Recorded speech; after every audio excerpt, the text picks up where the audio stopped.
இன்னைக்கு உலகமே பேசக்கூடிய ஒரு முக்கியமான செய்தி என்னன்னா, மாலியிலிருந்து நைஜீரியாவுக்கு பயணித்த 49 பேர்ல 47 பயணிகளை பழிவாங்கி அந்த சஹாரா பாலைவனத்தை பற்றி தான். இன்னையிலேருந்து சில நாட்களுக்கு முன்னாடி ஹஜ்ஜி பெருநாளை முடிக்கிட்டு மாலியிலிருந்து நைஜீரியாவுக்கு 49 பேர் பயணிச்சிட்டு இருக்கிறாங்க. இந்த பயணத்தில் இருக்கக்கூடிய 47 பயணிகளுக்கு தெரியாது இதுதான் தங்களுடைய இறுதி பயணம் அப்படின்னு சொல்லி.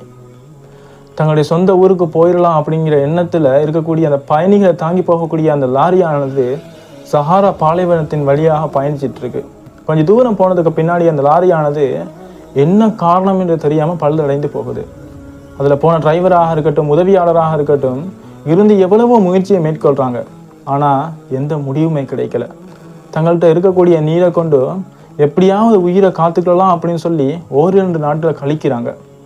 தங்களோட உயிரை பாதுகாக்கணும் அப்படிங்கிறதுக்காக சில பேர் என்ன பண்ணுறாங்கன்னு சொன்னால், லாரிக்கு கீழேயும் இன்னும் சில பேர் வந்து மணல் மேடிலிருந்து வரக்கூடிய நிழல்லையும் தங்களோட உயிரை காத்துக்கணும் அப்படிங்கிறதுக்காக தவிச்சிட்டு இருக்கிறாங்க.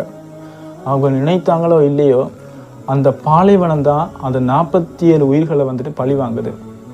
ஏன்னா அங்கே விழக்கூடிய வெயிலானது நம்ம ஊரில் விழக்கூடிய வெயிலை போல இல்லை.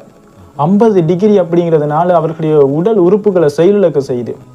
ஒவ்வொரு உறுப்பாக செயலிழக்க செய்து கடைசி நேரத்தில் ஒரு சொட்டு தண்ணி கூட இல்லாமல் அவர்களுடைய உயிரை வாட்டி வதச்சி பிடுங்கி எடுக்குது. இந்த கொடூரத்திலிருந்து தப்புனா போதும் அப்படின்னு சொல்லி 2 பேரும் வந்துட்டு என்ன பண்ணுறாங்கன்னு சொன்னால் 50 கிலோமீட்டர் நடக்கிறாங்க. அசாமாக அப்படிங்கிற நகரத்தை அடைஞ்ச உடனே அங்கே இருக்கக்கூடிய அதிகாரிகள்கிட்ட விஷயத்தை சொல்லி அழுறாங்க. உடனே மீட்பு பணிகள் அந்த இடத்துக்கு போன நேரத்தில் வெறும் பிண குவியலையும் சிதறிய ஆடைகளையும் அவர்கள் பயணித்த லாரியையும் அந்த வாகனத்தின் தவிர வேறு எந்த உயிரையும் அவர்களை பார்க்கவே முடியலை. எல்லாமே பிணமாகவே இருக்குது, அசைவென்று இருக்குது. என்ன செய்கிறது?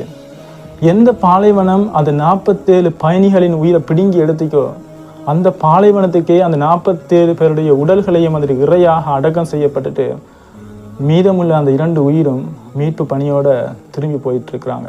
இன்னைக்கு யோசிச்சு பாருங்க, எத்தனையோ பேர் குடும்பத்துக்காக, பிள்ளைகளுக்காக, மனைவிக்காக அப்படின்னு சொல்லி கடல் தாண்டி, மலை தாண்டி, பாலைவனம் தாண்டி அப்படின்னு சொல்லி எவ்வளோ கஷ்டப்பட்டுட்டு இருக்கிறாங்க.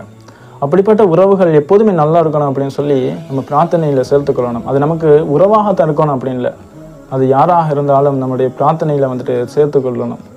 எப்போ எது நடக்கும் அப்படிங்கிறது தெரியாது அப்படிங்கிறதுக்கு இந்த ஒரு சம்பவமே ஒரு சாட்சியாக அமையுது.